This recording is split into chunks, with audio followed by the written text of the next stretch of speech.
মুসা নবী একদিন আল্লাহকে জিজ্ঞেস করে, আল্লাহ, বান্দাদের ভিতরে কোন ব্যক্তি সবচেয়ে ইজ্জতওয়ালা হবে, হতে গেলে কি লাগবে? আল্লাহ তাআলা বললেন, আমার বান্দাদের ভিতরে আমি আল্লাহ তাকে সবচেয়ে বেশি ইজ্জত দান করি যে ক্ষমতা থাকার পরও প্রতিশোধ না নিয়ে আমি রবের জন্য ক্ষমা করে দেয়।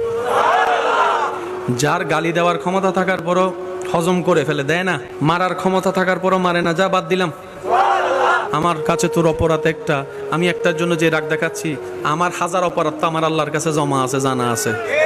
আমি যদি তোকে মাফ করতে না পারি, আমি সব রবের কাছে মাফ চাইবো কোন মুখে? যা, আমি তোকে মাফ করে দিলাম, ভাই হিসেবে না, আমার রবের বান্দা হিসেবে মাফ করে দিলাম। রব বলে যে মাফ করা তো আমার শান, তুই কেন মাফ করলি? তখন বান্দা বলে যে আল্লাহ, আমি শুনেছি তুমি মাফকারীকে ভালোবাসো, ক্ষমা করলে ভালোবাসো, তোমার ভালোবাসা পাওয়ার জন্য, তোমার প্রিয় হওয়ার জন্য আমি মাফ করে দিলাম। রব বলে, যা, তুই তারে মাফ করেছিস, আমি তোরে মাফ করলাম।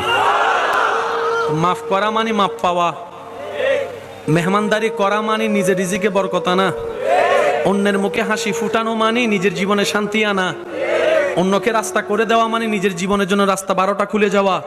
সেজন্য রবের জন্য যা করে, মান জাআ বিল হাসানাতি ফালাহু আশরু আমসালিহা, সর্বনিম্ন 10 গুণ বেশি পাওয়া হয়। আর রব্বুল আলামিন কখনো ওয়াদা ভঙ্গ করে। আল্লাহ আমাদেরকে পাওয়ার মতো যোগ্যতা অর্জন করার তৌফিক দান করুন।